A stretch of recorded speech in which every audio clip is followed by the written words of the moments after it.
warahmatullahi wabarakatuh.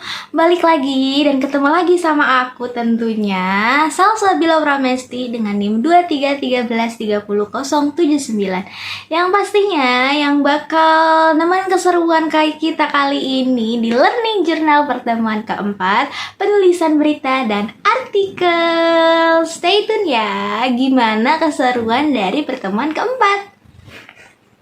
Oke, di pertemuan keempat kali ini itu sama ya kayak pertemuan sebelumnya, yaitu presentasi dan diskusi kelompok, yang mana yang dibawakan oleh kelompok 2 yang beranggotakan Helmi, Faris, terus Zidan, Rifa, Ihda, Izzah, Safa, dan yang terakhir ada Zahra. Dan kali ini mereka membawakan materi cara tepat meliput, menulis berita dan artikel. Kayaknya bakal ada banyak bahasan yang bakal aku bahas di sini karena pembahasannya itu banyak banget, guys. Oke, jadi yang pertama itu guys, yang dibawakan oleh Ihda, yang mana Ihda itu menjelaskan tentang gimana sih gitu kan cara peliputan berita yang baik dan benar gitu. Dan sebelumnya, kalian udah tahu belum sih apa itu peliputan? Nah, ada yang tahu nggak di sini? Nah, jadi guys ya, peliputan itu adalah proses pengumpulan, menyusun, dan menyajikan informasi atau berita kepada halayak luas melalui media massa gitu guys. Adapun menurut Lukman Hakim yang mana ditulis dalam bukunya, yaitu Teknik Reportase Dimensi Teoris dan Praktis, itu menyatakan bahwa peliputan itu melibatkan 3 teknik ya. Jadi yang pertama itu ada observasi, terus ada yang kedua itu ada wawancara, dan yang terakhir itu ada riset. Nah, penjelasan ini akan dijelaskan secara rinci itu oleh Rifa.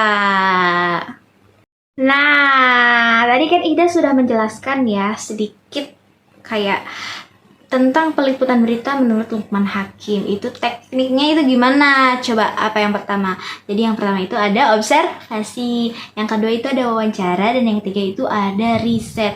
Nah, apa sih pengertian dari ketiga itu gitu kan? Nah, jadi guys, pengertian dari observasi itu adalah teknik dasar dalam reportase yang dimana reporter itu mengamati langsung peristiwa yang terjadi. Jadi langsung terjun langsung atau reporter ke tempat kejadiannya.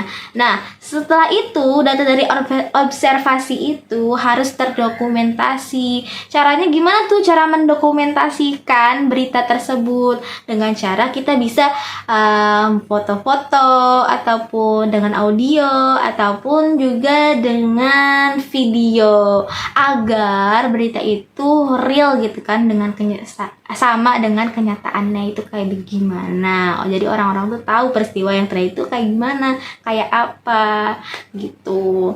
Dan selanjutnya itu ada wawancara. Nah, wawancara itu dilakukan untuk mengumpulkan data berupa pendapat atau pandangan seseorang mengenai peristiwa yang terjadi pada saat itu, pada saat kejadian itu. Nah, adapun ya pertanyaan yang harus ditanyakan itu 5W1H, yaitu what, who, where, why, how gitu. Dan yang terakhir itu ada riset. Nah, riset itu apa sih gitu kan? Riset itu adalah proses pencarian informasi melalui buku, internet, ataupun dokumen atau sumber lain yang memperdalam berita itu atau memvalidasi data yang diperoleh. Seperti itu. Nah, selanjutnya adalah cara penulisan berita itu kayak gimana sih? Nah, ini dijelaskan oleh Helmi kalau nggak salah ya. Yang pertama itu rumusan umum. Nah, rumusan umumnya itu apa sih? Nah, rumusan umumnya itu ternyata 5W1H, apa yang ingin kita tulis dalam berita itu. Kayak kerangkanya itu apa. Jadi dengan 5W1H. Kayak siapa yang terlibat dalam peristiwa, pelaku, korbannya siapa, pemeran utamanya siapa, peran penggantinya, figuran, orang, lembaga, organisasi dan lain sebagainya. Itu kayak gitu, who-nya itu siapa. What? Apa yang terjadi pada kejadian itu, pada peristiwa itu, acaranya apa gitu kan. Terus when, kapan terjadinya ya peristiwa itu berlangsung. Terus where, di mana kejadiannya, why, kenapa bisa terjadi kejadian itu gitu kan, dan who, how, bagaimana proses kejadiannya. Lalu yang kedua itu ada pola piramida terbalik. Nih kalian bisa lihat di sini. Nah, kayak gini guys, tuh. Nah, yang pertama itu ya, ada judul berita. Ini sangat penting ya guys, judul berita itu. Lalu ada teras berita, tubuh berita, dan yang terakhir itu ada eko. Dan di sini judulnya. Nah, ini teras berita itu berisi tentang yang paling penting nih di teras beritanya. Jadi peristiwanya itu apa dijelasin di sini. Terus ada tubuh berita. Ini penting, yang di atas paling penting ini penting, dan yang dua itu yang kurang penting. Nah, kita lanjut ya. Yang poin ketiga itu ada judul berita atau headline. Nah, headline itu gimana sih? Headline itu adalah judul dari beritanya nih. Kayak gini, pasti yang besar ya, paling di bold ini. Ungkap anggota DPR yang main judi online. Nah, itu salah satu contoh dari headline. Nah, adapun headline itu harus memiliki dan memenuhi syarat gitu ya, jadi nggak asal gitu kan. Yang pertama itu adalah provokatif, yang kedua itu ada singkat dan padat, jadi nggak boleh banyak-banyak gitu kan. Kalau banyak nanti orang-orang males gitu kan, bacanya juga kayak nggak menarik gitu. Lalu ada relevan, fungsional, formal, representatif, menggunakan bahasa baku, dan spesifik. Nah, selanjutnya itu ada poin keempat, yaitu teras berita atau lead. Nah, lead itu kayak gimana sih guys? Nah, lead itu kayak gini. Yang ini. Jadi isinya itu kayak pokok-pokok atau inti-inti dari beritanya itu apa. Dan ada beberapa jenis loh dari lead berita itu. Yang pertama itu ada who lead, teras berita siapa, teras berita di mana, teras berita apa, teras berita kapan, teras berita kenapa, teras berita bagaimana, teras berita kutipan, teras berita kontrak, teras berita pertanyaan, teras berita mengejutkan. Nah, selanjutnya itu poin kelima, yaitu tubuh dari berita atau isi berita atau body. Nah, contohnya itu kayak gimana? Seperti ini. Ini adalah isi-isinya tuh. Ini adalah isinya. Nah, dan isi berita itu bagian pengembangan dari teras berita. Nah, lebih lanjut jadi diulas kembali gitu kan dalam isi dari berita tersebut. Gimana kejadiannya didetailin secara rinci. Poin ke-6 yaitu membuat kutipan. Nah, membuat kutipan itu ya guys ya, berasal dari fakta atau pertanyaan yang diajukan dari reporter atau jurnalis kepada narasumber gitu, kayak pada saksi yang menyaksikan gitu kan, gimana kejadian gitunya. Jadi dikutip, bisa kayak misalkan sebentar. Nih, kelihatan nggak? Ini ada kutipannya guys, nggak kelihatan ya. Pokoknya aku bacain aja ya. Angkanya 1926 miliar, jadi bukannya 25 miliar seperti yang disampaikan kawan-kawan itu. Itu ada tanda kutipnya. Nah, kutip-kutipan juga ya. Itu berbagai macam guys. Yang pertama itu ada kutipan langsung, ada kutipan tidak langsung, terus ada kutipan parafrasa, kutipan mentis, dan terakhir ada dialog.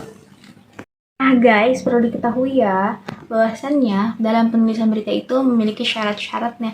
Nah, apa sih syarat-syaratnya itu gitu kan? Yang pertama itu berita itu harus berupa fakta, pasti ya, aktual, terus kejadiannya terkini atau aktual, lalu seimbang, tidak memihak kepada siapapun gitu kan, harus fair, terus menarik dan bermanfaat bagi halayak luas, seperti itu. Nah, selanjutnya kayaknya tadi benar deh dijelaskan oleh Safa. Nah, ini dijelaskan oleh Izzah. Nah, ini dijelaskan oleh Safa.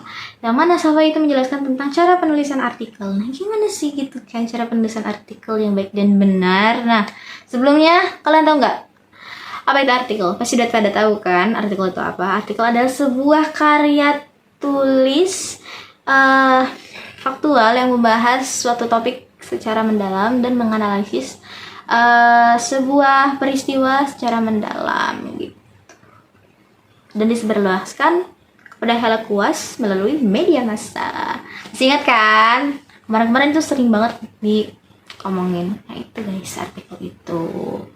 Nah, langkah-langkahnya dalam membuat artikel itu bagaimana sih gitu kan. Yang pertama itu menentukan topik, ya harus atraktif, baru tidak panjang biar orang tuh kayak malas baca gitu kan, mempunyai relevansi.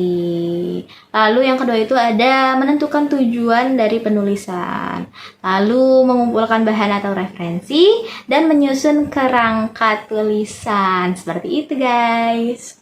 Dan yang terakhir itu dijelaskan oleh Zahra. Nah, Zahra menjelaskan tentang tujuan penulisan artikel. Nah, tujuan itu apa sih gitu kan? Tujuannya itu untuk mempengaruhi pembaca, mendidik pembaca, terus memberikan informasi kepada pembaca, terus meyakinkan pembaca atas apa yang mereka tulis gitu kan. Terus menghibur juga, bisa menghibur para pembaca. Seperti itu guys. Mungkin sekian aja ya dari aku. Oh ya, tambahan. Jadi kelompok kedua itu ada revisinya guys, sama kayak kelompok satu, karena ada beberapa kesalahan dalam presentasinya. Mereka itu udah bagus banget, keren banget ya, applause bagi kelompok 2.